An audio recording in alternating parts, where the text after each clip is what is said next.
Hey everybody, welcome to another episode of The Other Side of Addiction. I am Al Richards, and I've got my good buddy JD here with me. JD, great to see you, man. Yeah, good to see you too. Thank you again, Al, for having me here. Oh, absolutely. And gosh, our shows are they're piling up. I mean, JD always seems to, at a drop of a hat, he'll be here. But now that he's the co-host, he has to drive a long ways to come to the studio. Yeah, it's about an hour and a half every time. Yeah. So, he texted me, I don't know, a while ago, and he's like, I'm trying to get there. Traffic is bad. And I'm like, hey, man, just get here safe. But everything worked out really good. So JD, thank you for everything that you do. And hey, we got a great show. We have Melissa Christopher with us from New Mexico, right? All the way from New Mexico. Yeah, Santa Fe, New Mexico. Yeah, awesome. Thank you so much for taking time out of your morning. I know it's been a rush morning for you too, because you do yoga, and we'll get into that a little bit. But I just want to share a little bit about Melissa.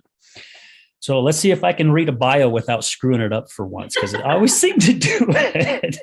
So Melissa Christopher is a visibility and transformational coach. After successfully healing her own inner wounds and fears of being visible, Melissa became inspired to help other women gain their inner confidence, true voice, and authenticity, so they too can create the impact they dream of and confidently share their gifts with the world. See, I just have it in my head. I got to get it out of my head. So Melissa also has spent the majority of her career in the coaching industry, gaining experiences working with the subconscious mind with modalities such as EFT and NLP. Now, I took a class on NLP. That's some pretty cool stuff. Mm-hmm. Inner child work, Reiki, which I've had some Reiki work done. That is also really cool, as well as cultivating her intuitive gifts. Melissa is a Reiki master and yoga teacher who believes in working to align mind,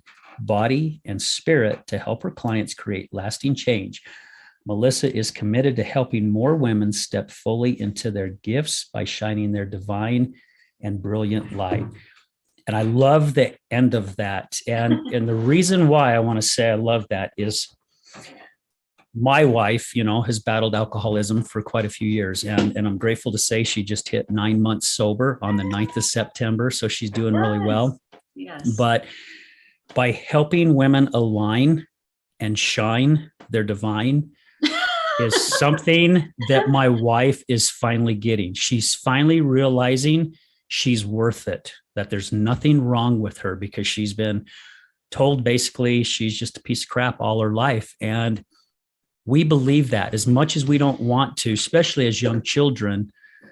We get that in our head, and we may not realize it's in there festering until we start getting into adulthood. And and it affects just not women, it affects men too. Yes, but I love what you're doing, because I have met other women as well that just don't look at themselves like they're worth it. And our friend Mallory, who has been on the show, I was watching a podcast she did the other day with Todd Sylvester, and she said, everybody deserves to be here in this world, and everybody deserves to shine.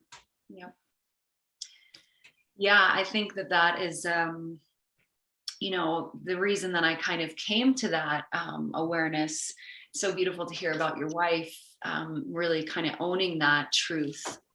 And I think in my journey, I spent so much of my life not feeling good enough, not feeling like I was worthy or deserving.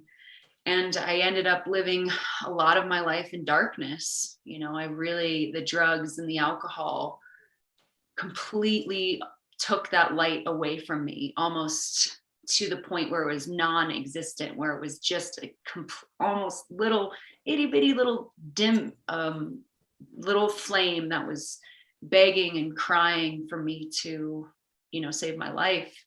And so I think now that I've stepped into a totally different reality and a different life and actually live in the light, I'm so grateful, because it's such a it's so where we're all meant to be, in this light, you know, in the world where we're shining and not covered by darkness and fear and doubt and all the stuff that comes, you know.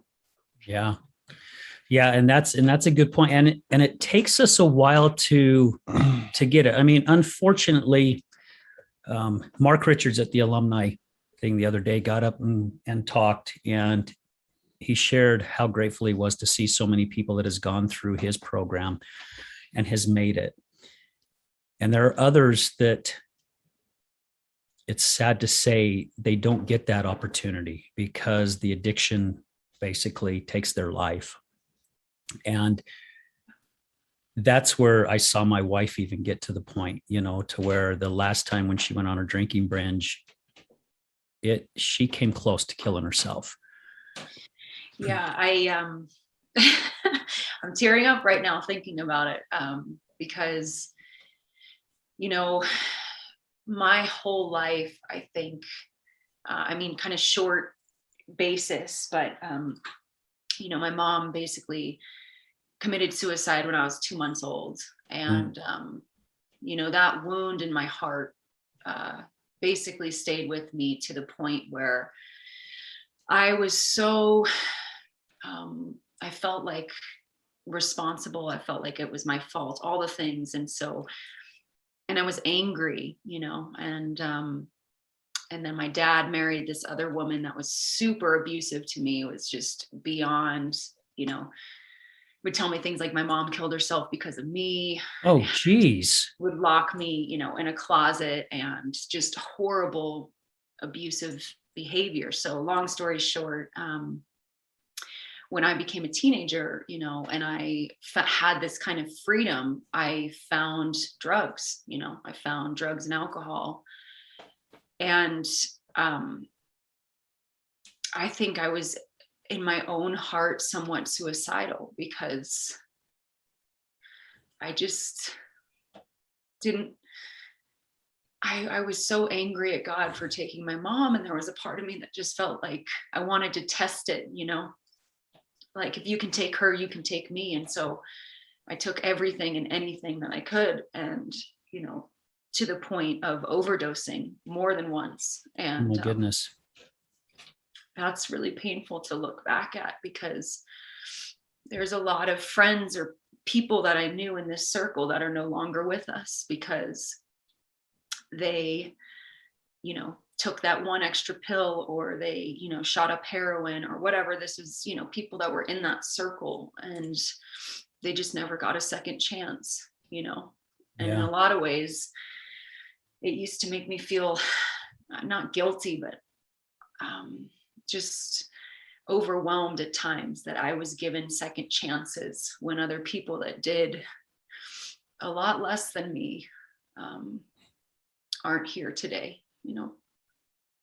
Yeah, it's definitely a hard pill to swallow, because I know there was a lot of gals that my wife went to rehab with, you know, and she would get a phone call, and I could see that her heart was being broken, you know, and she'd get off the phone. I'm like, are you okay? What's going on? And she's like, oh, do you remember so-and-so that I introduced you to one time or whatever?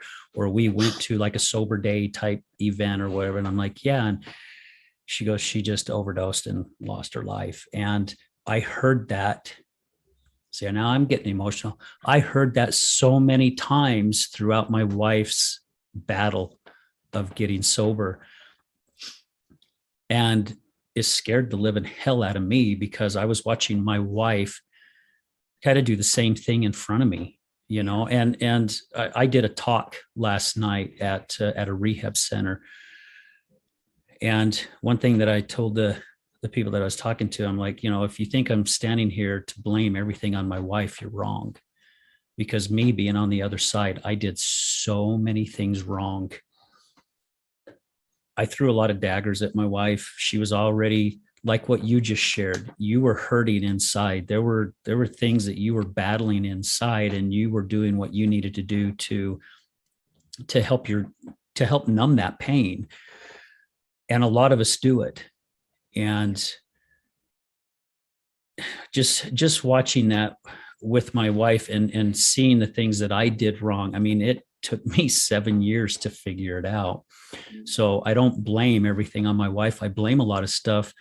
Even basically, I had a gentleman, a young man asked me yesterday, do you blame yourself for some of the things that you did? And I'm like, oh, hell yeah.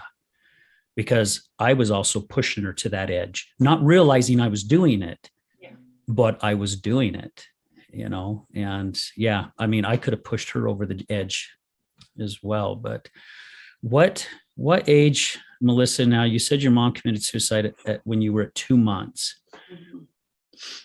What age did you know what happened to your mom? I mean, you didn't know at 2 months, right? Because you were too young to know, but how did you find out? Because I couldn't imagine being told that as a young child.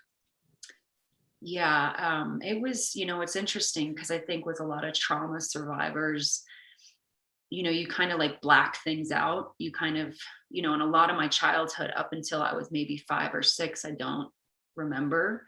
I think a lot of crazy and things just were happening. And when my dad, actually, I think maybe one of the first times that it registered is when my dad married this. She was also a widow. And I wrote about this in the book that I just wrote, which was really interesting because I didn't know it was still so in my consciousness.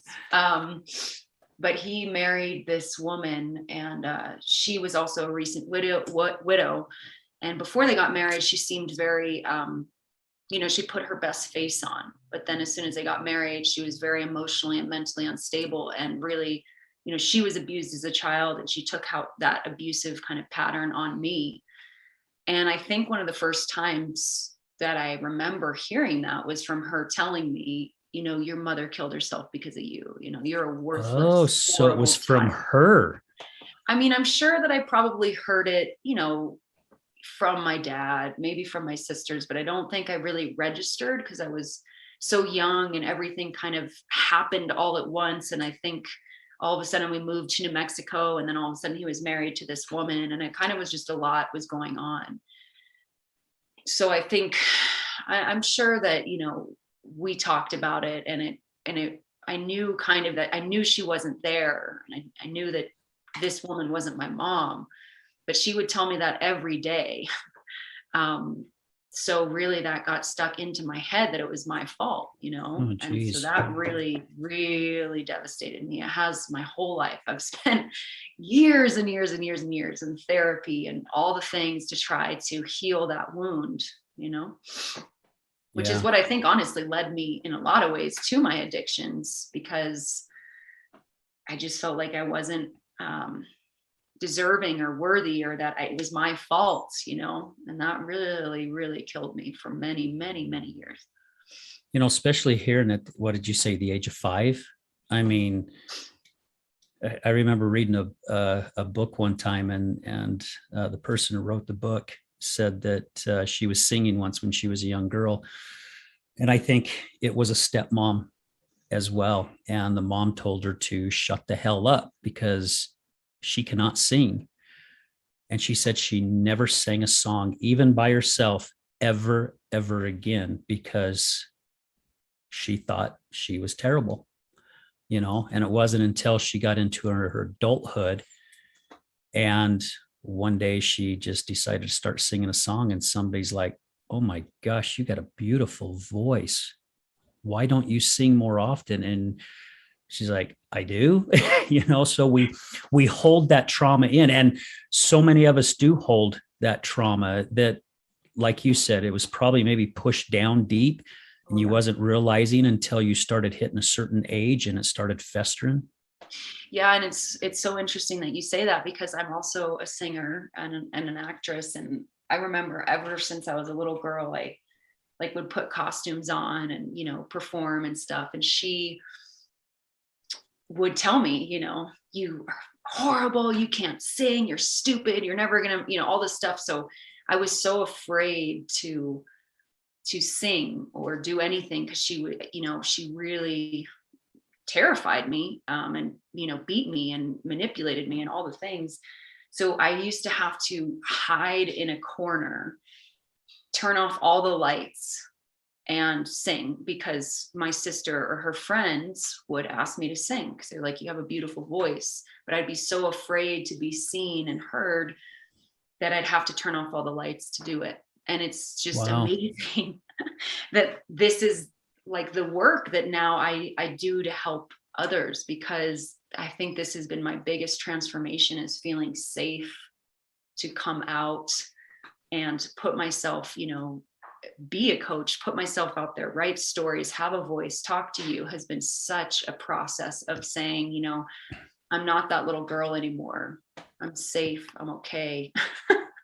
It's been, I can't even tell you how transformative and how much of a process it's been to do that inner work and arrive at feeling confident and safe to be here.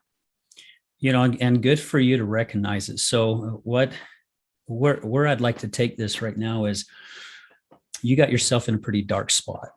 Yeah. You said that, you were drinking, using drugs, and going down a bad path. Share a little bit about what that dark path, where it really took you. And then when that light bulb finally went off, what do you go? Yeah, no, go, on JD. that way, on that path, I'm taking some notes here and stuff, because your story resonates really close in the aspect of my sister. She actually passed away.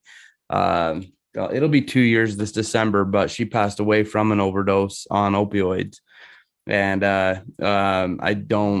it was never like the way that it was set up and stuff. It wasn't intentional. I know that, and I believe that. It's just she had more than her body at that point could take. But with that being said, like you talked about not feeling deserving or feeling worthy, right? And I know she challenged those things as well. She's just to kind of give you a spill back on my sister and stuff. She battled depression. She I can't remember what they gave or what they called it, but she's like antisocial. She doesn't do good with social settings. Like she paranoia, like she instantly thought people would be judging her, talking about her, and she'd be the farthest thing away from their mind, honestly, but that's just how she was as a person. But she also too felt that she wasn't deserving and worthy and stuff. And I mean, I tried to get my sister help, but with that, she also felt like taking narcotics or drinking alcohol was a way for her. She also too wanted acceptance and attention. Do you feel like you did those same things to try to see if it would make it so they would actually be like, maybe we should change our tune and help our daughter? Oh yeah. Yes. And I'm so sorry to hear about your sister. That brings tears to my eyes, just because I almost died from opioids as well. We'll get there in a minute, but I send you so much love. So yeah, it's not easy. Long story short, my mom's in opioids, and so like it was a way that and I love my mom and stuff, and I don't blame anybody. Like my sister had her choices to make, obviously, but it was a way those two, it was like their one thing they could have that brought them together. Does that make sense? Yeah, totally. And so like I don't ever want to blame my mom for it, but I do believe that if she wouldn't have introduced that to my sister would still be here. Yeah. But she had, and I've talked to a medium and stuff. I've connected with my sister, and like I believe in that power. And she recognizes that it was her choice to make that decision, and she's in a good place now. But it was really hard. Really, me and my sister were very close, and like it was just the one thing I couldn't stop or I couldn't save. Yeah, I send you so much love for that. And again, I'm so sorry for your loss. To go back to the question that you asked, was I trying to have find that, I think you said, find that worthiness or deservingness, or have something. Yeah. So you felt like you were not deserving or worthy, but also did you partake in opioids, or were you partaking in supplements, alcohol, other things that obviously took you down a bad path? Yeah. Were you doing that also too, and hoping for a reversed or an adverse reaction to where they would give you, acceptance or attention and help and want to give you that love that you were obviously striving to fill? There's a void there. Oh yeah. I mean, I think that, my dad, I love him with all my heart.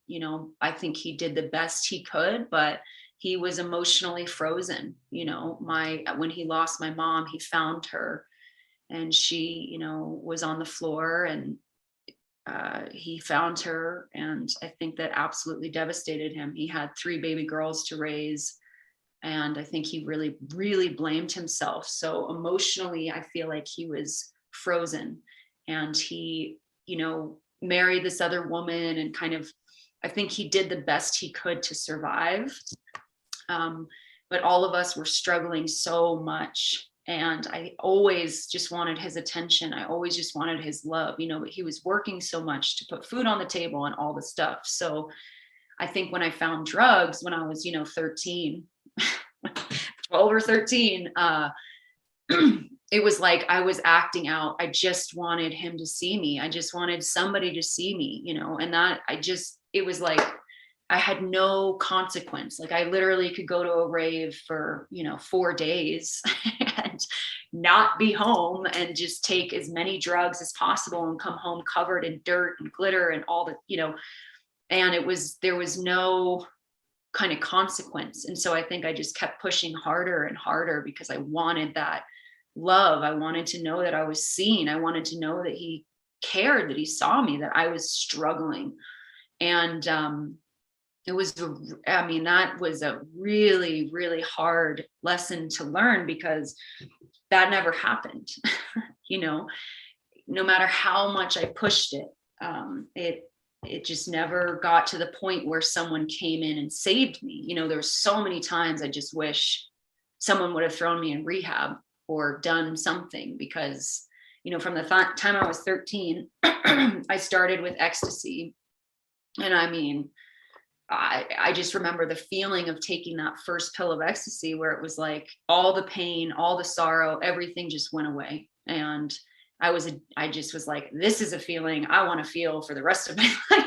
So I just went for it, and started dating, of course, a drug dealer that gave me free drugs, and probably took ecstasy every weekend, multiple times a week for like years, 8 years, 10 years. And then, moved into basically opioids, which it's interesting, I didn't even know what they were. I got my tonsils out, and my boyfriend at the time was like, oh my God, do you know what these are? And I was like, yeah, it's a pain pill. He was like, yeah, but you got to suck the time release off and snort it. You got to like get high. And I was like, what are you talking about? So we did that, and fast forward, I don't even know how many years, we were, selling all the pill. We were somehow getting these pills from this woman. We'd get like 80 pills, and we would do all 80 pills in like a week. I was doing probably 10 80s a fucking day. I don't know how. Wow. I don't know how I was doing that, but it was intense. It was really, really intense. And then I moved back. I moved to New York, kind of like, again, didn't go to rehab. Somehow I got into this acting school, one of the best acting schools in the world, actually. And my boyfriend at the time, I remember I was detoxing like so intensely. Like I was literally, from doing 1080s a day to not doing it, I was basically on the floor, shaking, throwing up. I should have gone to the hospital, honestly. But then somebody introduced me to cocaine. And from that point on, it just went way, way, way into cocaine addiction. Like, and I was getting it all for free. And then back to the pill addiction. It was just this crazy situation for years and years, and always wanting someone. When I moved to New York, it was like, I remember I went to my sister and was like, I need help. Like, I need help. Somebody help me. And she was like, I didn't even know, you had an addiction. Like, wow. I guess I was really good at hiding it. I was good at hiding it. But like you were saying, I was always just acting out for that love, for that attention. And it just got so bad. And then I realized, basically through one of my overdoses, woke up and was like, there's just something that a voice that came to me and was just basically like, you know, if you don't change, you're going to die. Like this is like your last, like you have, you know, I was like 80 pounds, cracked out, living in LA, trying to be an actress. And that's pretty extreme, going back and forth, like you said, going from pills to cocaine, you know, some downers to a very high up. Yeah, I've seen that motion of people and stuff, and that's a hell of a seesaw. Oh yeah. And I don't think I ever realized how bad it was until I had space from it, because it just, my tolerance got so high and it had become so much of my life for such a long time. You know, and I just feel so grateful that I made it out alive, you know, because my ex-boyfriend who introduced me to opioids is no longer with us because he died from them.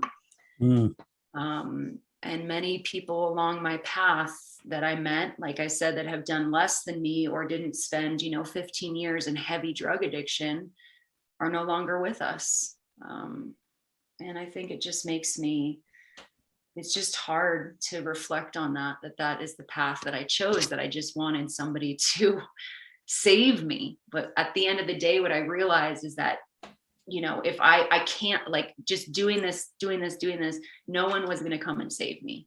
And I had to save myself. And that was a really hard lesson because I was angry. I was pissed off. I just wanted someone, something, somebody to save me. And I realized that if I don't save myself, I'm going to die. And I think that was the final straw of being like, oh my God, like, wow, you know, you have to do something. What age were you, Melissa, when that light bulb finally went off that you knew no one was coming? I think I was 25, maybe 24. And like I said, I had been in heavy drug addiction from the time I was like 13 to 25. I don't even know how many years that is. Whoever's good with math. Yeah. That's like 15 years. I don't know. Something like that. Yeah. And I had moved to LA to try to have a better life, but I was, you know, dating a drug dealer. And I basically, you know, when I moved to LA, we were going there to try to get away from drugs and, you know, have this other life. And, you know, within like a month of living there, he was selling ecstasy again. You know, he was selling cocaine. We had a flop house. There was 5 guys on the couch. I was working as a cocktail waitress that would get home, you know, or I'd get off work at 4:00 and then I'd go do cocaine all night. And then I'd come back at, you know, whatever in the morning. Then I'd do it all over again. I mean, it was just crazy. And then, you know, I think just that there was just, it just went on like this for months. And you know, I think I had mixed a lot of drugs that night. I did probably like 4 or 5 pills of ecstasy, probably some pain pills. I did some, you know, cocaine, drank a lot. And I remember just going up the stairs. I could barely walk. And I caught myself in the mirror and I didn't recognize myself. Like I absolutely looked like a vampire. I was black. I was dark. I was like leaving this world, you know, and this voice had been telling me so many times, like, you got to like, please stop. But I don't know. In that moment, it was like something bigger than me came in and just made me see how much I was disappearing, you know? Wow. And seeing myself in that mirror as an absolute vampire and not even recognizing who I was, not even being able to stand up and being so fucked up and like shaking and, you know, just being in this space, like in that moment, I don't even know what came over me, but I had never said the word God because I was angry at him for taking my mom. Right. So I had no like affiliation of something higher. I don't know. And in that moment, I just like broke down. I started crying so hard and I just said, God, please change my life because I cannot do this on my own. Like, please. please change my life. And I am just so grateful that that moment came to me, because I listened, I listened, and like the next maybe 4 hours or 5 hours, I got a phone call and I was asked to audition for this independent feature film in Idaho, but I'd have to leave the next day and I'd have to drive 15 hours across the country to do it. And at the end of the phone call, he said, "This will change your life." And when he said that, it felt like a lightning bolt just went down my heart, because I knew that's exactly what the prayer I had just asked for. Please change my life. And Yeah. so I decided, I don't give a shit what I need to do, where I need to go, how this is going to happen, but I'm getting in that car and I'm leaving today. So yeah, I think I was like 25. Wow. I'm sitting here with goosebumps. I mean, seriously, that, and with you saying that you were looking in the mirror and for the first time in a long time that you asked God for help, we were talking about that in our talk yesterday at that rehab center, that whether you believe in God or you don't, or a higher power, whether it be the universe or not, my wife said this to somebody and it really stuck with me, is that pick something that's greater than you, because there are people out there who are battling addictions that don't believe in God, because maybe like you, they're angry. Maybe God took something away from them. Maybe they feel like it's God's fault because they're battling this addiction. But to pick something higher than you. My wife said she was at a talk once when she was in a rehab, and this guy got up and said that his higher power was a goldfish. He had a goldfish in a fish tank, and that was his higher power, but it worked for him. Yeah. Or a rock or a mountain. I mean, anything. And I think one of the reasons why I got goosebumps so bad is I'm going to share a little bit about my story, what I was going through. So I had a job that was extremely stressful, had a lot on my plate. And my Fridays and Saturdays were spent doing cocaine and drinking.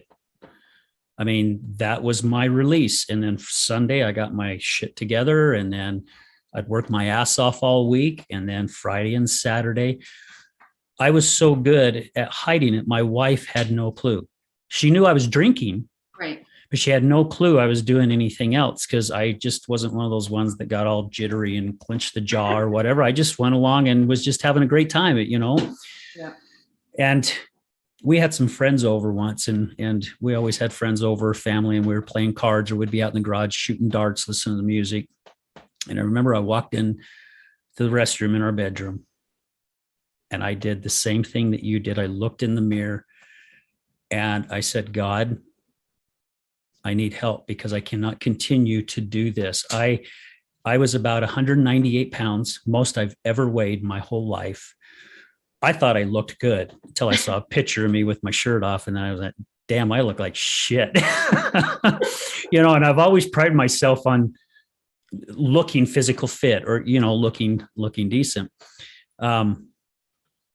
Yeah, I just remember. And what was so weird is I can't remember if it was that same night, but I went to the restroom and I ended up getting dizzy, and I fell over and fell into the tub, took the shower, curtain down, and my wife and her girlfriends comes running in. Here I am sitting sideways in the tub, and of course my stuff's hanging out because I was going to the bathroom. And they're like, "What the hell?" And that started waking me up. Yeah.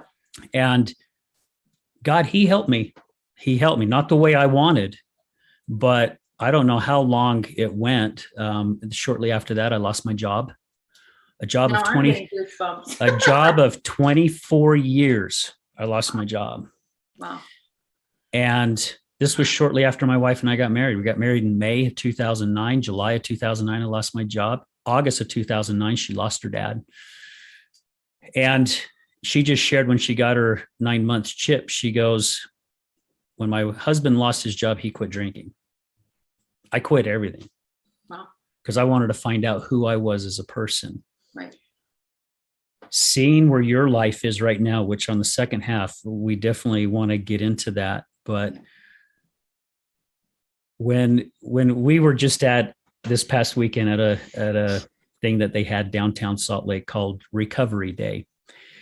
And one of the other gals who's been a guest co-host, matter of fact, she's going to be on our show tomorrow to share her story. But we were talking as we were heading back to our booth, and I'm like, would you ever imagine that we would be in a place like this where we're surrounded with rehabs and people who have battled addictions? And she's like, no. I'm like, yeah, me neither. God has a way, whether we like it or not, or we don't like how he's doing it, of putting us on a whole different path. And what you shared, you got your answer really quick. Like you said, it was like a bolt of lightning just hit and said, here it is. And you were listening, which was good, because a lot of us don't listen. We ask, but then we don't hear what's being said. But that is so cool that you shared that, because when you were sharing that, I was picturing me looking in the mirror, Wow. asking God the same thing. I got goosebumps on your story. I got so many goosebumps. That was crazy. So yeah, hearing your story is beautiful. Thank you for sharing. And, it's interesting because that was when I left. It was such a, I didn't go to rehab. I didn't have a treatment center. I didn't have professional kind of help to help me untangle all of this. And so it was it was the most destructive years, not in a way of hurting myself, but in a way of like, just, I went from I stopped the drugs, but then I had to go to alcohol because I had such bad withdrawals from the drugs. And I hadn't been away from a chemical drug in 15 years. So yeah.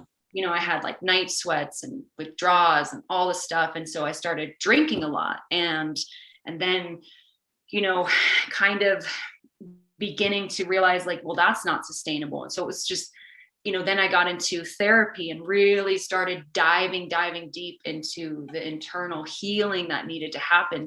I stopped running for the first time in my life. And that, it was just the most intense and hardcore kind of, next probably 5 to 8 years where I really had to dig deep into knowing myself and healing and, going through the program and all the stuff. It was just like, it was, I like to call it bootleg rehab because I like that term. I'm writing that one down. Yeah, I was just like, but there was just this drive in me that was like, I can never go back there again. I can't, I don't want to die.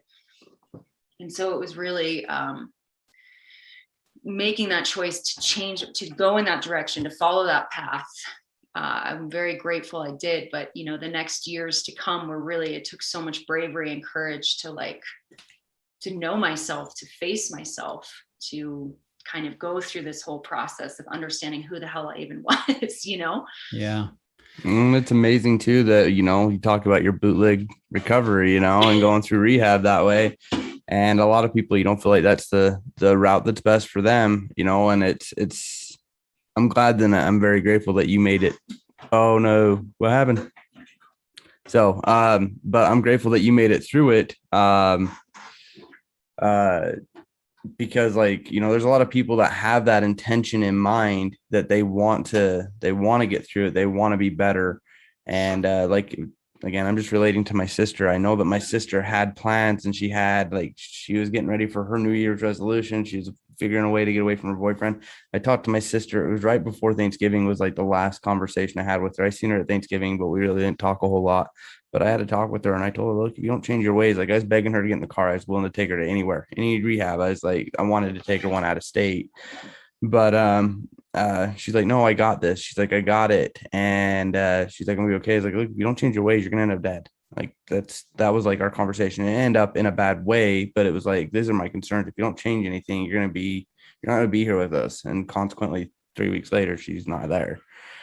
But the night before she died, she was also talking to my mom and stuff. And like, because my mom and her, obviously, those issues and stuff like that with the pills. But my sister was very adamant about it. She's like, I'm changing my life. New Year's is coming. She's like, I'm excited for Christmas. Like, she had a bunch of Christmas gifts in her closet and stuff for people. So, like, that's again my intention. I believe 100%, and I know 100% that she didn't do it on purpose, but she was trying to make those changes. And it seems like, again, there's same in your situation, just like how you talked about, you made that choice.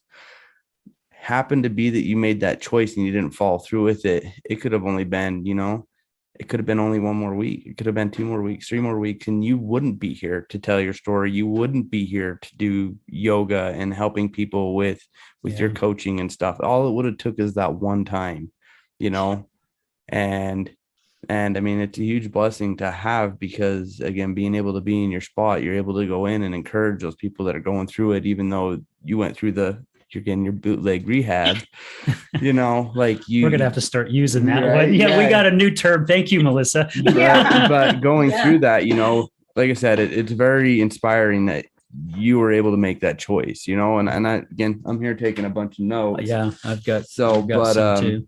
Like Alice said, talking, looking in the mirror and stuff. And I like using metaphors and stuff for like when I help people or I talk to people and stuff. And I like your mirror, when you talk about going to the mirror, and same thing, Al, with you, when you went to the mirror, and in the mirror, sometimes it's not exactly the reflection that you're seeing. It's the person that's buried behind that reflection. Mm-hmm. And that's who you're wanting to come out. That you're a good person, that you can do big things. That there's this deep person inside Melissa that wanting to do good, wanting to make a difference, wanting to not be this one that was suppressed by depression and pills and alcohol and all the shit going on in your life with your family. There was this beautiful flower wanting to bloom. And you could, like, again, using that metaphor, you could see it in the mirror. You can see it. Nobody else can. You see what's on the outside. Yeah. You seen that girl that was just dark and in a place like you needed to make that change. So asking God for help, and same thing for you, Al, and again, to Al's story, I love you. We've known each other for a long time, but you didn't tell me that story until Saturday. Yeah. I was like, when you told me that stuff, I was like, what? Wait a minute. So it was really cool though. Like it made, again, there's always something in there it's like, I like to relate this to Shrek. Right. Yeah. We gotta peel back the layers, the onions, people are like onions, not cake. No, onions, and but no, again, just commend you for what you're doing and where you've been. And I do believe too that those that have made that same attempt or made that mind that they were gonna make that change, they just didn't get on it quick enough, that it did take their lives. I do believe in a sense too that sometimes when it's your time, it's your time. You know what I mean? And like my sister on the medium side, and again, I'll get right back and just get the show back to you, but it was really huge after I talked to that medium, because she was in a place where she took complete control back of her life. Yep. She is control of her. She's very happy. She's helping people with those issues on that side, as well as she's able to help people on this side. Yep. And she's like, I've been all over the world. I get to help people. I encourage them. I'm that spirit. And then she talks about, she's around my kids all the time. She can't believe how fast they're growing up and all this stuff, like just a really good feeling. Like I miss my sister, but I know she's there, and God needed her more. There was something more. He needed her there more than we needed her. Does that make sense? Yeah. And so like, I feel like, again, under circumstances and stuff, it's a way that it's like, she's not suffering. She's not in that point of those negative mind or bad thoughts that come in. Yeah. She's in a place that's beautiful, and so she's helping people again with depression, with anxiety, with the things that she battled. And so, which is really cool, because it's what she wanted to do. So that's such a beautiful and powerful story. And it's interesting that you talk about the medium, because, it took me years of these little mini moments of kind of being like, I have to change my life. I have to change my life. And thankfully I was given many of these mini moments, and to arrive in that moment with the mirror was like, okay, enough is enough. I'm done. But, kind of as the process started to happen of really changing my life, I remember I also talked to a medium because I wanted to connect with my mom. And I didn't tell this woman anything. I mean, I don't know what That's how happened. I was so I didn't tell this skeptical. woman. I Yeah. was like, we're going to see if you're real. Yeah. What can you tell me with me Yeah. not saying anything? And you can't research me. You can't don't know my name, anything. Yeah. Like I was very. And the thing is that this literally, I mean, I can't even tell you how powerful this was, but she described, like, I knew I kind of had seizures and like overdosed and stuff. I just thought I was really resilient. But the first thing she said to me is she described when the angels pushed my body back into my soul. And she described the moment that I remember looking at my body on the ground because I left my body. And I remember that moment when I came back in and I went, and I just remember that so deeply. And that's exactly what she described. Wow. When she said that, I cried so hard. I can't even tell you, I lost it. I mean, I absolutely there was no words because I knew I had been close. I knew that I had, kind of just been nonchalant around it. But when she actually told me, the angels pushed your body back into your soul. And I thought about that moment of one more time and actually leaving this world and not being here and leaving my family and leaving from an overdose after all that our family had gone through and just like the guilt, all this, I mean, everything that came to me from this woman telling me that was the absolute final shift, like just the final wake up call to be like, I am no longer like, we're done. That was the aha moment.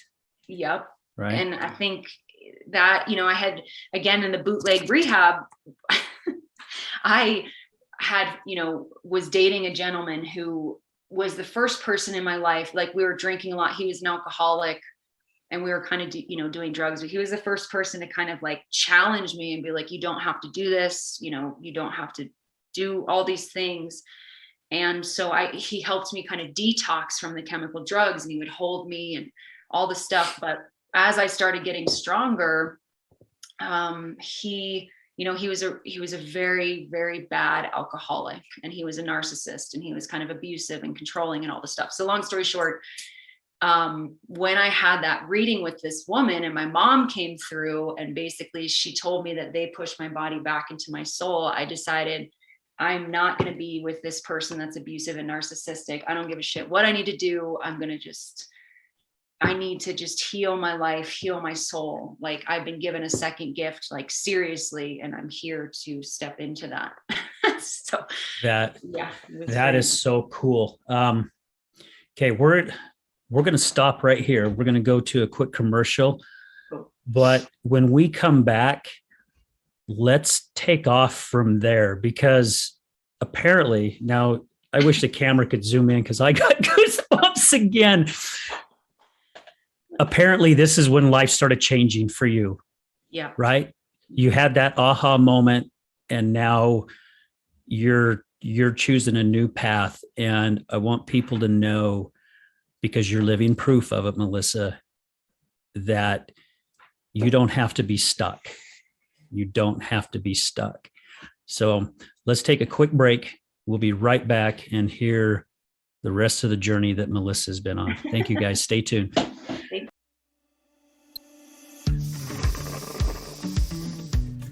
How do you start your morning?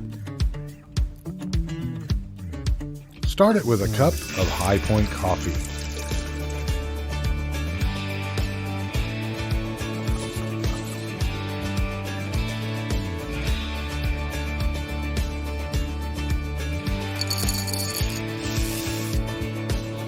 Because no matter where you go or what you do,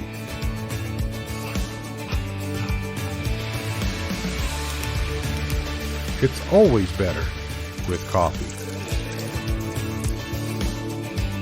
High Point coffee. What's your high point?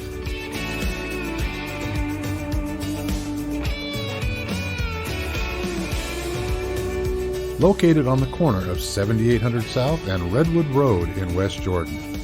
And a special thanks goes out to our partners in Oxford, Mississippi.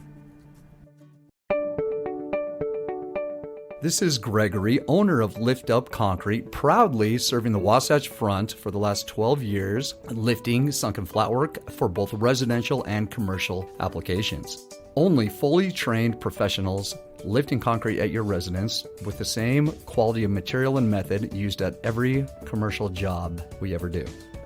Don't replace it, lift it. liftupconcrete.net, 801-792-4535. Contact us at liftupconcrete.net, or if you're looking for a complimentary quote, 801-792-4535. Again, 801-792-4535. Again, this is Gregory, Lift Up Concrete Lifting.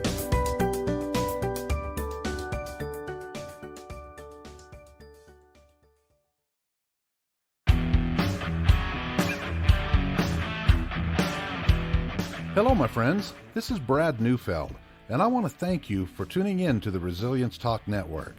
You can listen to my show, Resilience, every morning, Monday through Friday at 8 a.m. Mountain Standard Time. On my show, we will be discussing what it takes for you to overcome the day-to-day challenges that all of us face in life, as well as some of the devastating ones that may lead us to feelings of hopelessness and despair.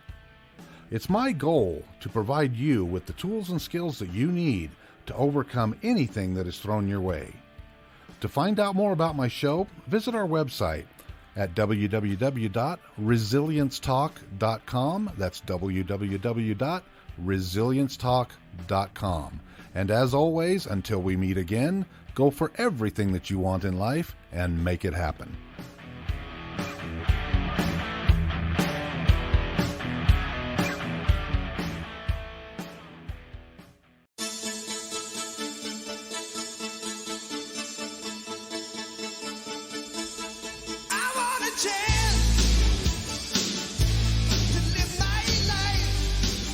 Hey, everybody. Welcome back to The Other Side of Addiction. You got Al and JD here, and our special guest from New Mexico.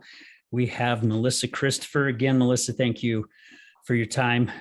Before we get started on the second half to learn of this journey and to hear this journey that Melissa's went on after she got that aha moment, we want to take time to thank our audience. First of all, we want to say thank you for all your support. JD and I, we talked about it even over the weekend, and we're just like in awe of where this show is going. I mean, the support that we are getting from people, I'm still just shocked, to be honest with you. So listeners, thank you so much for believing in what we're doing. And we want to take time to also thank our sponsors. We have High Point Coffee out of West Jordan off 7800 South, and Redwood, my good friends at Lift Up Concrete out of Kaysville, Utah. We've got Serve Pro, and we want to thank the Serve Pros from Ogden all the way down to St. George. We also have a huge support group from USARA, which is Utah Support Advocates for Recovery Awareness. Thank you guys so much for the booth at Recovery Day. We greatly appreciate it. JD and Charity and I and my wife, we just all had a great time. We also want to give out a huge thank you to Refiner Production. Cameron and Austin, guys, man, I tell you what, the quality of the videos that you guys come up with is superb. I mean, these guys just do great work. As a matter of fact, I just referred them to one of our past guests, Mallory Roosh out of St. George. She reached out and says, hey, I want to get a hold of these guys because I love what they did with your videos. And she's looking at having some videos done. So guys, thank you so much. Also want to say to one of our newest sponsors, Taffy Town. So for those of you that don't know it, Taffy Town is a 100-year-old company here in Salt Lake City. And they are huge supporters. So guys, thank you so much for your support. And we also do not want to forget to say thank you to Brad Neufeld, the owner of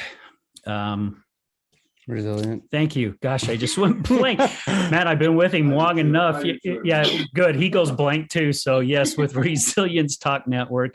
Brad, thank you for opening up your arms and your love and kindness and allowing us to use your studio and believing in what we're doing here as well. All right. Now that we've got a few of those, because we got more sponsors to talk about, we'll mention them a little bit later in the show. So before a break, Melissa, you were talking about you had that aha moment. You knew you didn't want to continue to go down this life. You were in a relationship with somebody who was an alcoholic, narcissist, but he also kind of gave you the choice, excuse me, of saying, you don't have to do this, but something hit you and you decided to take off down a whole different road.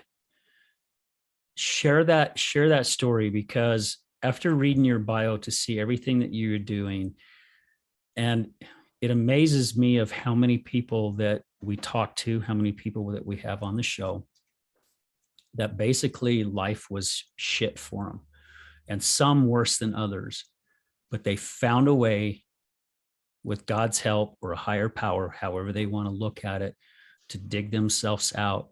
And now they're out there and inspiring, and they're helping other people who have gone through exactly, because who knows better? I mean, if an alcoholic talked to me, I don't understand what they're saying. If somebody that's on the other side of addiction, we bond because we know exactly what's hurting us. Share that journey, how it started and where you're at right now, because I know you just finished a book, if I'm not mistaken, and you were with 6 other gals, I believe, 6 other gals that you guys all kind of combined and shared your stuff. But share that with our audience. I mean, you've been on a hell of a journey and you're doing some incredible things right now. Thank you so much. Yeah, I think, like I said, there was many kind of aha moments that led to that one in the mirror, which finally made me kind of change my life. And then when I went up to Idaho, I think I just had this level of surrender of saying, what I'm doing is not gonna, has it worked? And I can't do this anymore. And then when I met, when I started working on this feature film, the director and the writer of the film was almost like this earth angel, in a sense that, he was the first person to kind of see me and call me on my shit. Wow. And say, like, actually talk about consequences, or like, hey, you can't treat me like that, or hey, you need to be a better person, or all the things. And it was more like jealousy, kind of controlling at the time, but it was something that I think I needed to hear and understand. And so, like I said, because it was the bootleg rehab path, we drank a lot and, did kind of cocaine sometimes, but he was like this force that came into my life. And I remember we came back to Santa Fe to finish out the film, and I was kind of trying to go out and, do cocaine and stay out all night and do all the same stuff I had been doing. And he just wasn't having it. He's like, you can't treat me like this, da, da, da, da. And, you don't have to do this anymore, Mel. And I think him offering me the support, maybe to just hold me when I was having my night sweats, having my nightmares, walking through this really, really intense darkness and fire, was the love and support I think I kind of wanted, even though it was kind of toxic and not the best, but in that moment, it was what I needed, I think. And so as I started to heal, I really decided I needed to do a lot of internal work, because that was what I had run from my whole life. So I really dove into getting professional help. I went to see a therapist, and we went deep every single session. I think I saw her twice a week, and started getting to the root cause of why I was running, why I felt so unworthy, so undeserving. And I truly believe that with addiction, because I see it within myself, that if you can do that deeper healing, that inner work to get to the root of where it started, it can be healed. I really believe that. And I think, so when I started just diving in and healing and doing all this stuff, then I realized that, this relationship was unhealthy, and he was a really, really bad alcoholic and crazy narcissist. And he almost died a few times from alcoholism. And actually, it's so funny because I took him to AA. I was taking him to AA. But when I walked in the rooms of AA, again, kind of in that moment, it was like, wow, I need this more than he does, like, Yeah. Drinking's kind of the final piece. And so I actually that day, again, kind of felt like a divine something came, because I brought him to a meeting. But actually, I decided that I was going to get a sponsor. I decided I was going to work the program, and decided that I was going to commit to it. And, he stays sober for a week, and I decided that I was going to do this thing. So, yeah, it was just a really interesting process, I think, of being led to a certain amount of healing. He helped me with that. And then really internally doing so much deeper work to say, this relationship played a purpose in my life, but I'm not going to be around an alcoholic. This is not who I want to be anymore. I need to look at my own shit. Yeah. And he has very much stayed in the same patterns, self-sabotage, anger, all the stuff, because he won't look at his addictions. But I have no control over that, and that's fine. But I really kind of decided to move forward after that. Good for you. I mean, yeah, I've seen my wife do the same thing. I've seen my wife shift, and I was sharing that in my talk yesterday, that we've been together 15 years, and it's almost like I'm dating a new person. Yep. I mean, really, every day. Yeah. Well, okay, that's exaggerating a little bit. Not every day, but I would say probably almost every week, I'm seeing something new come out in her. I'm seeing that confidence in her, going, I am worth it, and I am lovely, and I'm beautiful, and I've got a lot to give. And when we were talking to a young lady not too long ago who she's talked about suicide and different things. And my wife saying, hey, do you mind if I jump in and share a few things? I'm thinking, damn, girl, this is freaking awesome. Because the stuff she was sharing was basically giving me goosebumps, because I'm like, I've never seen this from her. Just watching her take that path. Yeah, I mean, I can't even tell you, I cannot even tell you how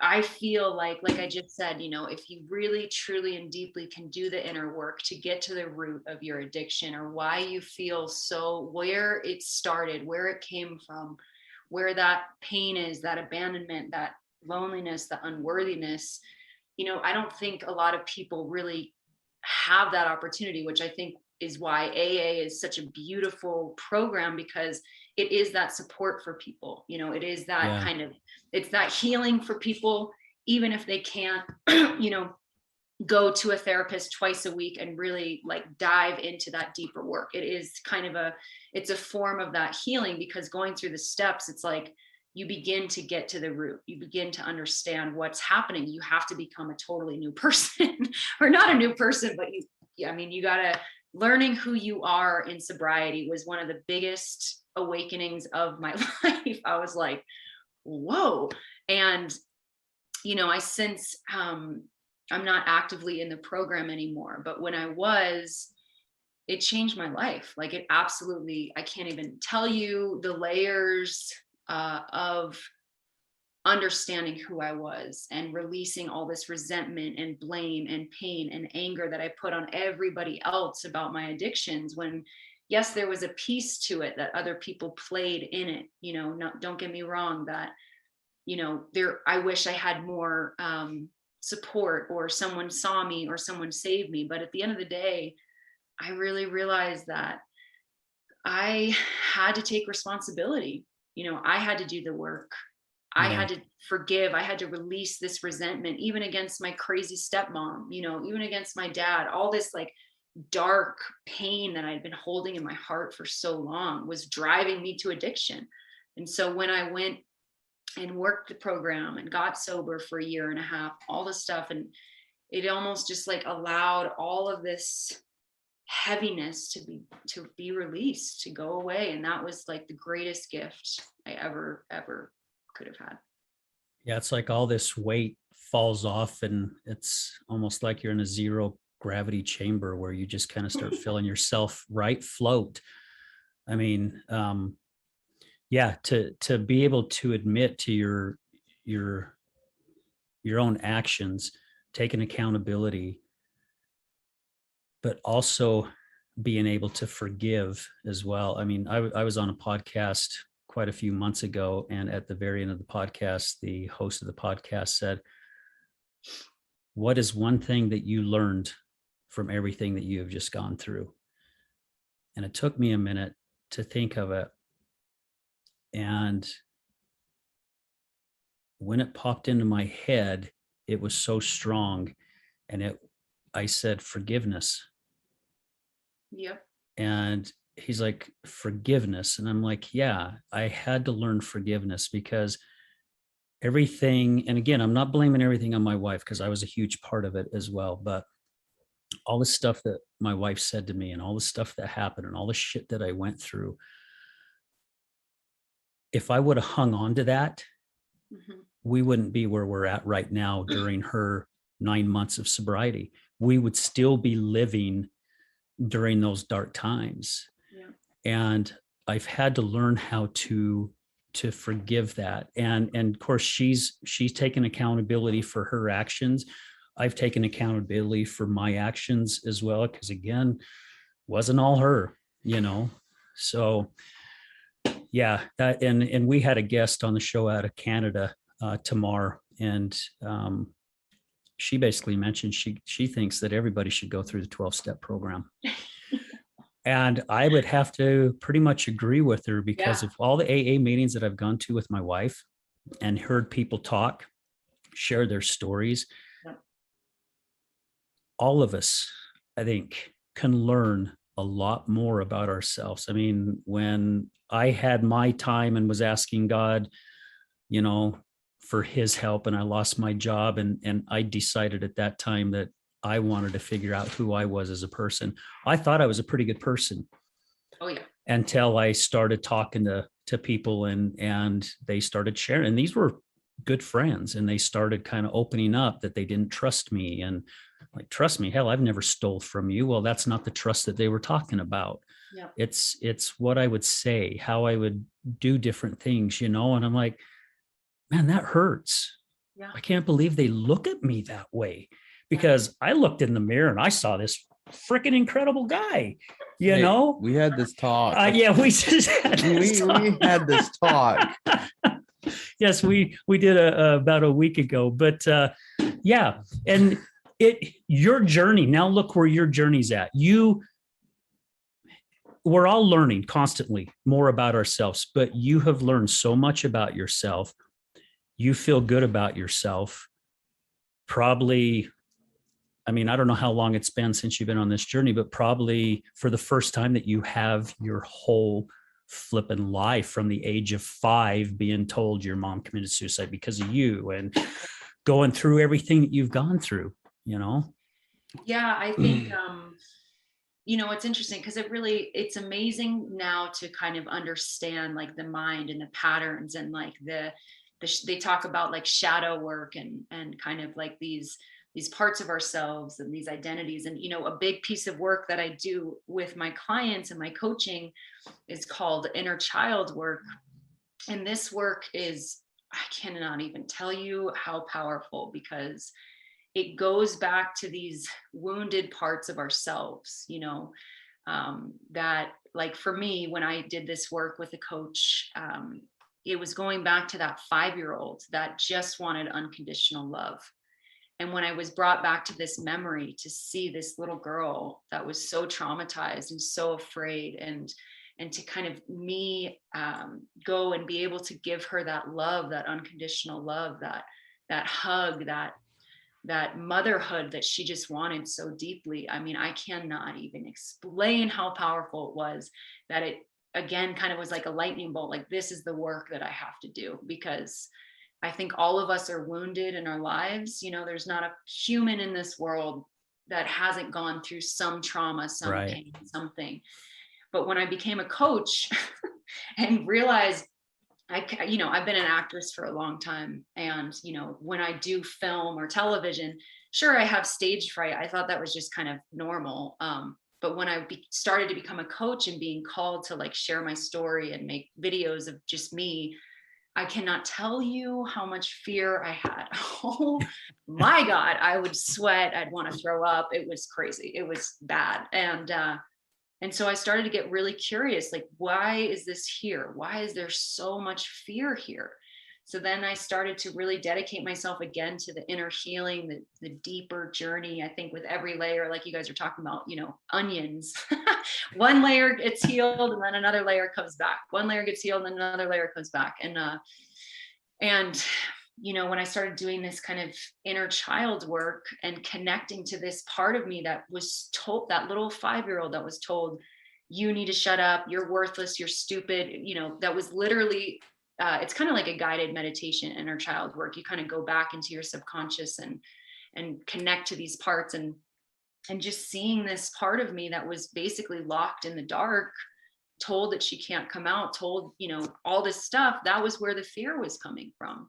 And so when I was able to reconnect to her and give her that love, give her that support, give her that confidence, that unconditional love and support, my whole life just again started to really transform. And I became dedicated to, because it was so powerful and would change people's lives so quickly, that was like my mission. Like, okay, this is the work that I need to do because it is powerful and it's healing and it's very transformative. That is so cool. So what I'm picturing as you're saying all this, and I believe the same for even like JD and I and some of our guest co-hosts and our guests that have come on. We've gone through what we've gone through in our life for a reason. Yep. God put us on that path. Yep. And thank goodness for the graces of him, he kept us here. Yep. Knowing we were going to be the one to also step into a whole different realm to start helping people who have gone through what we've gone through. Yeah. And I'm seeing so much of that. And it's just, I mean, we don't watch the news in our house. We don't want the negativity because they fill you full of so much shit. Yeah. We want to look at the world. Yes, it's things are tough right now and it's nasty out there, but it's not all nasty because everything is equal. You got your good, the bad, the light, the dark, everything is equal. There's just as many good people out there as there is bad. So to see people overcome with what you have come through, Melissa, and just go, man, this is it. This is what I want to do. I mean, I want to make other people feel the way that I have felt and get them to realize they deserve to be here in this world and they deserve to be loved, not by just other people, but loved by themselves, because we are our own biggest critics. Like you said, with doing self-tapes and stuff, because I have to do self-tapes. You and I talked about it a little bit. I dabble in it just a little bit. I'm not as big as you, that's for sure. But I remember going to a class and the gentleman who did the class with us, he gave us some affirmations, and it was on a pamphlet like this. And he says, I want you to go home and I want you to look in the mirror and I want you to stare yourself square in the eye. And I want you to say these affirmations, memorize them. I'm like, okay. And then he says, when you come back next week, I want to hear your stories. Oh shit, this is a piece of cake because Al Richards, I'm confident. Okay. I went there, went home, went over them, got to where I'm memorizing them. I think I shared this before, and I don't know if it was a day or 2 or 3 days afterwards, but I realized every time I went to say like, I am good, or I am wonderful, or different things like that, I was looking away and then looking back, looking away and looking back.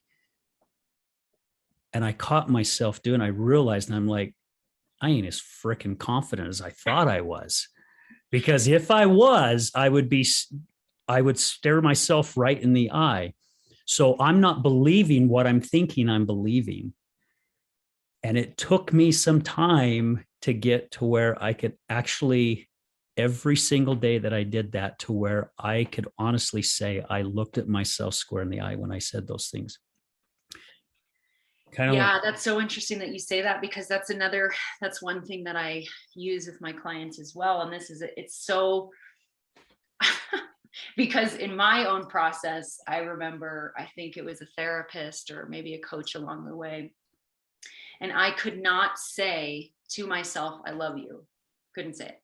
I couldn't say, I love you, I forgive you. And I couldn't say it in the mirror. I could not look at myself for years and just hold my gaze and say, I love you, I forgive you, you're beautiful, you're amazing, you're everything, I love you so much. I kept trying to do it every day. It probably took me I would avoid it for years. And then I finally just said, nope, I'm not doing this. And I actually decided, okay, I'm going to try to do this every single day. And so I did it every day, probably for like 3 months.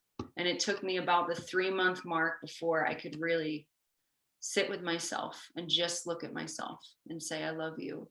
I love you. I forgive you. I love you. I forgive you. And that, when I said that, it actually caught my eyes. Again, coming back to the mirror thing, but seeing a totally different person in front of me this time. And just forgiving myself was a really, really, really powerful moment in my life, that I love to use that same process with the women that I work with, because so many times they won't look at themselves. They don't know how to connect to themselves. And so I like to find what's the hardest thing for them to say. And most of the time it's, I love you. A lot of times it's, I'm not good enough. Whatever the thing is that's the hardest for them to say, then I make them commit to going in front of the mirror and reversing it and saying, I am enough. I am worthy and deserving. I am beautiful. I love myself, whatever that is, and flipping it over and really having that process with them. And it's not easy. It's hard. I bet you a lot of these women that you work with, if it was somebody other than themselves that saw somebody else going through that pain, I bet they'd be the first ones to put their arms around them and say, hey, there's nothing wrong with you. You're great. You've got this. But like you said, when you're looking at your own self, why is it so freaking hard? And here I am even kind of getting emotional talking about, why is it so hard for us to love our own selves? Why are we're good with everybody else, but when it comes to ourselves, man, we beat ourselves up so bad, and so bad at times where we do fall into addiction, or we fall into another dark spot, yeah. I don't know. I think we want to be I think every person or human or soul just wants to be recognized, wants that validation, wants to know that they're enough, wants to know they're good, wants to know that they're going to succeed, or it's kind of like, but when you think about like caveman times, and like, you have to, only the strong survive, right?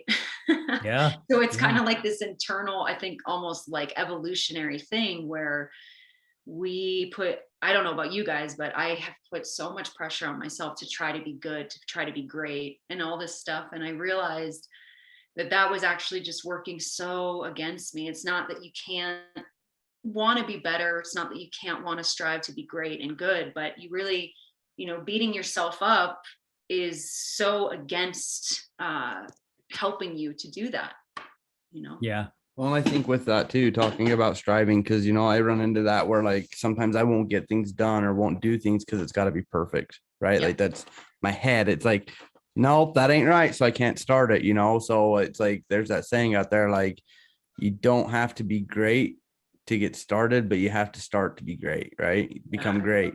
And so, and talking about that, a lot of people will hold on their reservations, they'll fall back into their addictions, or they'll have those things that they fall into because they're scared of becoming almost who they want to be, but then it's the same thing and I've had that moment where it's like I want to be that person where I want to go with my goals and my dreams.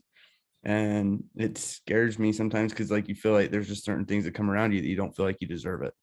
It's that fear, huh? So yeah. That's a big one, of feeling like you deserve it. And it's, man, I've had to go back like so many times, because it's amazing what the subconscious really holds on to. I've gotten really interested in just understanding like that we have our conscious mind, but then the subconscious mind is really based in like survival and protection. And so that fear or unworthiness or deserving, it's like, it's, fear of feeling like you don't deserve it is this, for some reason, in some way, it's to try to wire you out of protection, because at some point, if you, let's say like you made more money, or, you're, like there's this fear of, well, if I make more money, I'm going to lose my parents because they worked all the time or whatever. That was like my thing, because, I've had to really look at these beliefs, these limiting beliefs, these core things surrounding money, or being cast in a movie or TV shows, because way underneath all the levels was this belief that like my dad had to work all the time, and so his love, like he didn't give me the love that I wanted because he was working all the time, and so if I achieve more financially or this and that, then that means that I'm not going to have the love I deserve. It's like it's just this whole process of kind of like detangling like where these things kind of come from, and rewiring the brain, the subconscious, to allow yourself to feel safe so that you can receive more, so that you can follow your dreams. Because it took me, again, the bootleg rehab thing, drugs and addiction, but the career piece was probably the hardest piece for me to really, one of the harder pieces for me. So I did the drugs and the alcohol and kind of got through it. And then there was always this deep knowing, like I wanted to help people. I wanted to be of service, but I was, a bartender working in restaurants, felt so unfulfilled for such a long time in that career. And I think that, I remember my sister ended up in the psych ward. She ended up in the hospital dealing with bipolar, and she actually went through sobriety. And because all of a sudden she didn't have the vices that were kind of connected to dealing with her bipolar, she just really, all the trauma just came into a pretty intense way. So long story short, seeing her in the hospital was another kind of wake up call, where it was like, seeing these people in the psych ward, seeing these people that had no choice in life, and their mental health had just, or just wherever they were, was again, just like, all right, this is another push from the universe, from God. Like, you're unhappy in your career. If you've always had these dreams of doing something different and actually listening to your voice, your truth, what the hell do you want in your life? Let go of all the expectation. What do you want? Going into that hospital that day finally made me be like, all right, I'm quitting the industry once and for all. I've wanted to be a yoga teacher for years. I'm going to go get my training. This is happening. And so I just, booked a flight down to Mexico and lived in a tent for a month. Wow. Got my yoga teacher certification and my Reiki master's certificate. And then a few months later, just decided I was going to do the coaching thing, even though it scared the shit out of me. Yeah. But I finally gave myself permission to listen to my heart's calling and to truly do what was in there, instead of listening to all the fear, all the expectation, all the stuff, because I realized life is very short, Well, with that said too, going through everything that you have gone through to lead up to you getting your yoga certification, your coaching certifications, and being able to help people. And this is something that I believe, because it's the same thing. You've been on this journey for a long time, right? Battling this inner self, and same thing with you, Al. I think that in time and stuff, like, I'm like, why? Like, I felt like I had this purpose to help people a long time ago, probably the same thing as you, and same thing as you, Al, right? And we're talking 10, 12 years ago, right? Yeah. But on it, I don't feel like we had been through the things that we had to be through to truly help people. So God had to also put those things in our path so that when we got to the point that we're here where we are now, we're on the show, we're sharing our stories, you're helping people through your coaching and through your yoga and just being able to relate to them personally. If you hadn't have gone through those experiences and you hit this path sooner, you wouldn't have the University of Hard Knocks, or again, bootleg rehab, you know. We're using that a lot. to be able to truly relate or resonate with people, you know. Like I've had to go through a bunch of shit where I'm like, God, you know, like we could have fucking skipped all this, you know, excuse my language, but we could like, I'm like, you know, I would have been completely fine to like skip all of these parts. That would have been great. But that's the thing, is then I wouldn't appreciate what we're doing as much. I wouldn't feel that love like I do, you know. I mean, I would be happy. I love helping people, always have.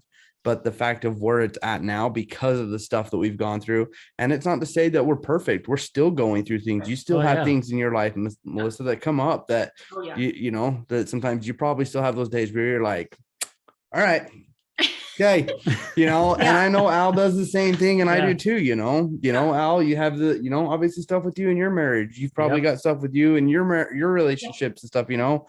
Same thing with me and my wife. I'm like grabbing the white towel, right? You know. It's hard because we're human. That's the thing too, is like to resonate and put off to people and stuff. Like we're not that, we're on our journey still. We're not that fully developed Melissa or Al or JD. We want to be that, you know, but also too, that's where it makes it real. We're real. We still go through our challenges. We're still battling our issues and stuff that we have that we still have to overcome every single day. We're not human. It's not like we just got it. Now we're writing a book and we're going to give everybody the roadmap and take this turn here, take this turn there, you know, make sure you avoid this at all costs, because we can promise you it's going to hurt, you know. So, but no, like that's part of the journey, and people have to go through those things. People, like, again, it's the same thing. We can't relate to people, or we can relate to them, but to fully relate, like sometimes those people, it's like having kids, right? Our kids, we can teach them, and we want to teach them from our own experiences, but sometimes you just have to let your child go through it so they can learn that lesson for themselves. You know. I like to say that you know, transformation and growth is not a destination. It's a forever, there you go. You know, it's forever a process. I don't think we ever reach like the, you know, not even the end goal, but I don't think we ever really reach that point of like completion until we move on into the next iteration, next reincarnation. And even at that point, we're still going. I don't know if you ever, right. No, and I believe that with the time that we're here on this earth with our physical bodies we have now and stuff, you know, at the end of the day, I mean, I want us to all be able to go at the end of our lives, that when that time comes, we can look back and be like, we did what we were supposed to do, and we didn't hold back, you know, like, or have those regrets. I was talking to Al about this, and just, we'll go back to you, but again, we're just talking about the wealthiest place in the world. And I love this, but do you know what it is? Do you know where the wealthiest place in the world is, Melissa? I'm going to say within yourself, within your family and friends. I don't know. So that's close. It's close. I mean, it actually goes broad, but like when I ask people like where the wealthiest place in the world is, a lot of people be like, oh, the United States or Dubai or China or whatever, right? The truth is like the wealthiest place in the world, it's the whole world, but it's the graveyards in our whole world. Because people have gone there with regret. They die. They didn't do something that could have changed something, or have done things to make life better for others. They were afraid to speak out. And so with that, again, like you talk about this journey and hitting our end goals, our goals just keep, goals keep moving, right? Yeah. There's no finish line. There's not. But the biggest thing is you got to make sure is that while you're here and the time that we're here, that when we do hit that end point, we're not looking back and having the I shoulda, woulda, couldas, right? We want to know that I don't want to sit there on my bed and have my kids up by me or anybody, my wife or whatever, and be like, did you have any regrets? Or do you wish you would have done something different? Yeah, that is so powerful. Thank you for sharing that, because I can't even tell you how much fear and doubt and all the things have come up for me in this process. I mean, the first time I taught a yoga class, I thought I was going to pass out. I mean, seriously, I was so afraid to be in front, like to be a teacher, to lead somebody through this practice, because of my past, of my childhood. Like it literally took everything I had to just get through it. And sometimes, you know, even though I help women with visibility, there's still some times where I just get so afraid, like, what, you know, am I saying the right thing? You know, when I wrote my book, I honestly, that process was so intense, because I had never spoken about the abuse I had gone through with my stepmom publicly, really. And I told a story in there that's pretty hard to read and, you know, intense. And I kept being like, do I do this? Do I not?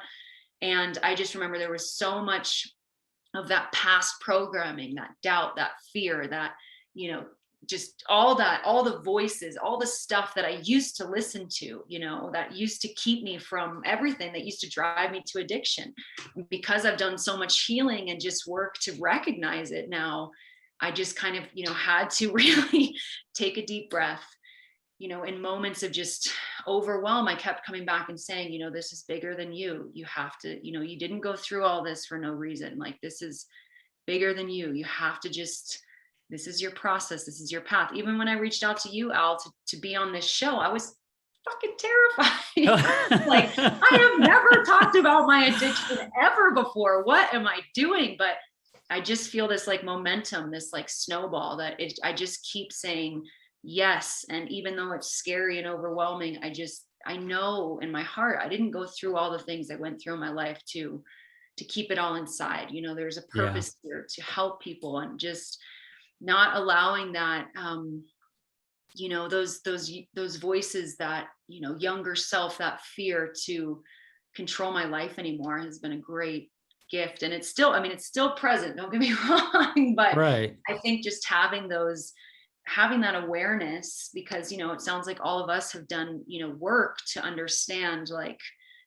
to not allow that fear, that doubt, that stuff to just stop us from really kind of stepping into helping others. And that's a beautiful gift. It is. It's definitely a beautiful gift.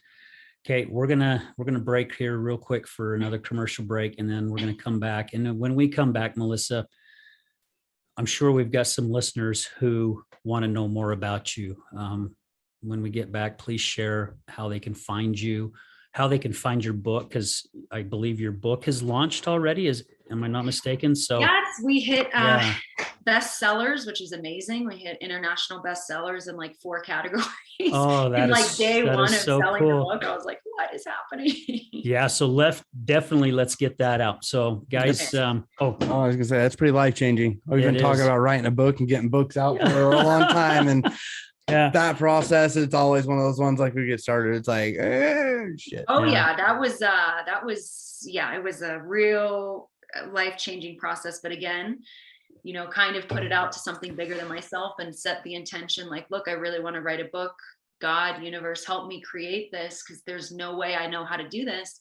And kind of the co-author thing came to fruition, which I think is a beautiful way to start, because it was a bunch of other women kind of going through it together, and I was held in a container so that we were kind of guided through the process of all the ups and the downs and the doubt and all the stuff.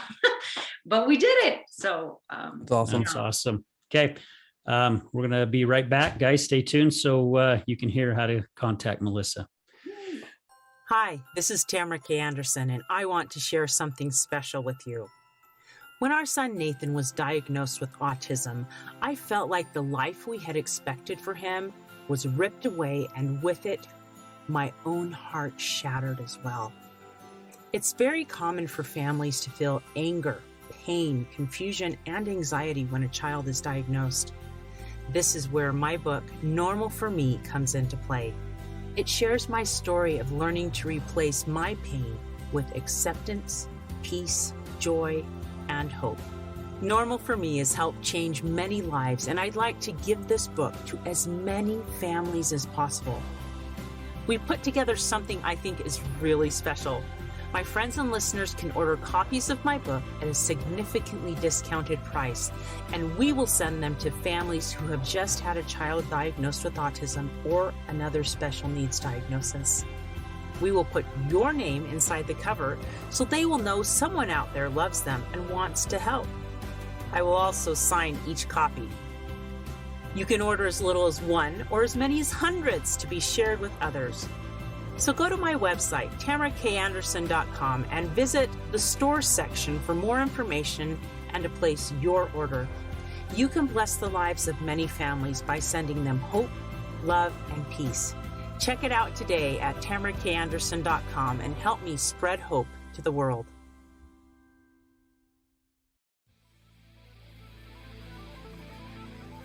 Welcome to the Resilience Talk Network. My name is Jay Walter, and I'm the host of Rebuilding, heard every weekday night from 6 to 7 p.m. You can listen in and learn how to face your fears, overcome obstacles, and make dreams a reality. So listen every weekday night from 6 to 7 p.m. right here on the Resilience Talk Network.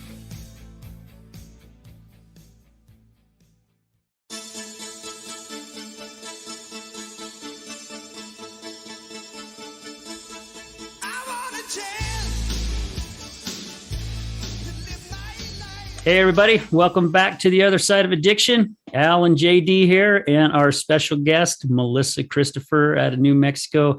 Man, this has been a great show, Melissa. Again, thank you so much for your time. Before we wrap this up, there are a few more sponsors that we want to thank. We want to thank I Am Powered Ninja Real Estate out of West Jordan. We've got also Fitness Realty and Advanced Business Books, who is a bookkeeping company, Tatiana Rose. So guys, thank you so much for your support. Again, to our listeners, again, to Brad, Resilience Talk Network. Thank you all for your kindness, your love. Please do not stop sending the messages. The messages that we're getting on social media and through text are just, it's just incredible. So, all right. Well, Melissa, you have had one hell of a journey, girl. And I mean, life is okay. I mean, as we were sharing before the break, there is no finish line. I think the finish line is the day that God decides to take us back home. But we're always moving forward to get to a next level. If we're not, that stagnation, I think, is what starts leading us down some really bad paths, whatever that may be. Yeah. But you've had some amazing things happen to you. You're a coach, yoga, Reiki. I mean, you're doing a lot of stuff. You're helping hundreds of women, which I think is just great. You're a blessing. You're a blessing to each and every one of them because you have lived it. You have gone through it. It's not like you just read it in a book. You've been down the road. You know what it takes to get through. So thank you for doing what you are doing to help other people. So for our listeners who want to know more about Melissa, where can they find you? And please share a little bit more about this book too that you have worked on. Thank you so much, Al, again, for being on the show. I just feel so honored. Like I said, NJD, this is the first time that I've really, candidly spoken about my drug addiction and past. And I'm really proud to have shared this experience with you guys. So thank you so much. Thank you. We're honored as well. Yeah, I think so. This book is called Journey to Myself. It launched on Amazon a few weeks ago. As I said, we became international bestsellers, and it's a collection of, I think, 11 women's deeply honest and transformational stories. So you can find it on Amazon. And it was just such an experience of not allowing the faith or the doubt or the fear to stop me. And when we each wrote a chapter in this book, and I kind of had thought about writing something for such a long time. And again, kind of, as I mentioned before the break, of giving it over to a higher power, asked for guidance of how to do that. And when this book came into fruition of a co-author situation, and this woman kind of being our fearless leader and helping us through the process of fear and doubt and all the things, I jumped on it. And especially because it was talking about deep transformation and healing. So It's a very inspiring book. All of the women's stories are so beautiful, so different. So please check that out. Again, that is Journey to Myself on Amazon.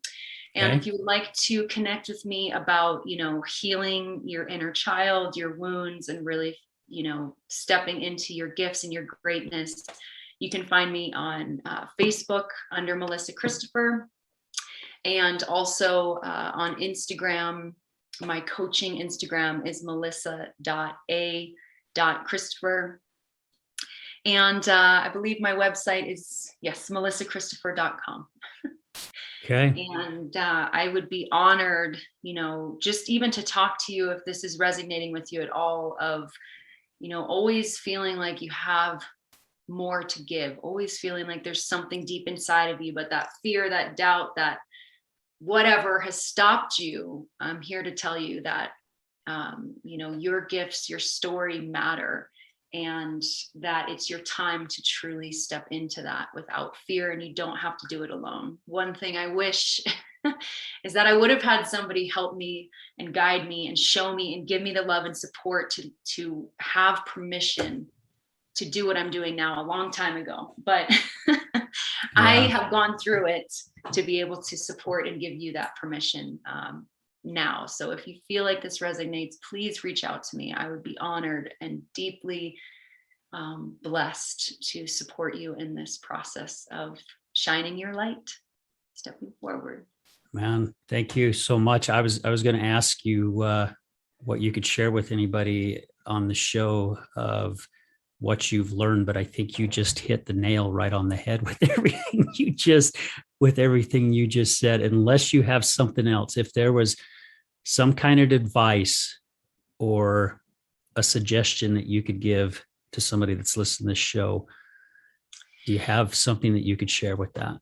Yeah, I think what I will leave everyone with is that we all have greatness within us, and that everything we've gone through in our life, as we said on this show multiple times, has really prepared us, even if it's been hard, even if it's been challenging, to arrive in this moment. And I believe the greatest gift and why we're all here in this world is to help and serve others in whatever aspect that might be. And so I just want to leave you with, you matter and you are enough. You are enough to create your dreams in this world, to live a life that you love, to have that relationship that you dream of, to make more money, whatever that is for you. You are enough, and you're worthy and deserving to allow it and receive it in your life. And this is coming from somebody who was, broken, drug addicted. I hated myself, had horrible relationships, absolutely just devastated in my life, until I gave myself that gift of learning to forgive myself, learning to love myself, and learning to see the hardest moments in my life as my greatest gifts. Wow. And that obviously has taken me a very long time, but I do see them as my greatest gifts because it's made me the woman I am today. And to be able to sit here in front of you both today and share my story truly feels like one of the greatest gifts of my life. So thank you. Thank you. Thank you for being with us. And what a powerful message there at the end. Very, very powerful. And I mean, knowing that you matter and that you are enough, that goes for everybody. JD and I are just looking at each other eye to eye, and we both have tears in our eyes with what you just said. So I'm not ashamed to say it because the people watching this can't see us, but yeah, we both have tears in our eyes just because you just hit something that resonated with both of us. So thank you so much for reaching out to me and having this opportunity for Brad and JD and myself to get to know you and get to know who you are as a person. And I know everybody in this room here on this side, we love surrounding ourselves with with positive, good-minded people, people who care about others. It's one of the reasons why we started this show, is we wanted to get this message out, and we wanted people to know, no matter what you're going through in life, there's a way out. There's definitely a way out. And it's proof. We've had guest after guest on this show that has proven that you can get yourself out of any situation. And you said it a little bit ago, you wished that you could have had some help, and really we can't do it alone. I mean, we can't. That's why you're doing what you're doing, because you can't do it alone. You're helping those other ladies that don't know where to turn and not where to go, don't know where to go. I wish I would have known more about different places to go to help me while my wife was in the darkest part of her alcoholism. I thought there was just Al-Anon, that's all I thought there was. And now here, after doing all this, I'm finding out there's all kinds of different places that you could go to.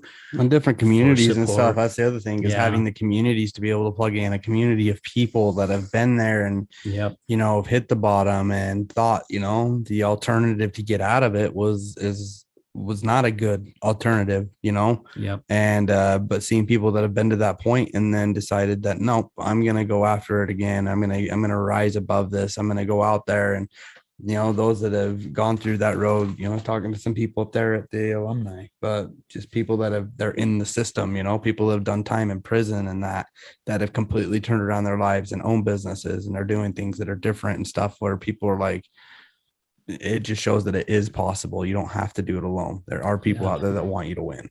Yeah, absolutely. So, Melissa, thank you again. My gosh, thank you. What a beautiful day. Wow. I will remember this day for the rest of my life, you guys. Thank you so much. Seriously. Thank you again, Melissa, for being here. Yeah. Thank you for taking time out of your day. Thank you for blessing us with your presence. One thing that we talk about here on the show as well, even though JD and I, we've kind of been on the similar paths, and some of our guests have been on different paths, but this is healing for us as well. It's very, very healing for us, and it helps us understand things a little bit more, because we don't know what it's like to be on that other side. We will never understand fully, but just to even know a little bit, it helps our journey and helps us with our loved ones who are battling or who have been going through it. So thank you for your knowledge. Thank you for being vulnerable and sharing your story with us, because it takes a lot of guts for people that come on the show to say, look, this is how my life was. And I just shared today on the show for the first time a little bit of what I was doing on my weekends. I've come out and just said, hey, well, this was me, so it's healing for all of us. So thank you again. Guys, check out our book on Amazon. Get on Amazon, get that book ordered, and reach out to Melissa if you have any questions or if you would like some help. So audience, again, thank you for being here. JD, thank you for being here. Brad, thank you for everything that you do. You're busting your butt doing a lot of different things, and you are here helping us every way in any way possible. And thank you again. Gentlemen. Thank you again. Amazing. Thank you. Thank you, my dear. So we're going to end you with this, as we do at the end of every show. Remember, addiction is giving up everything for one thing.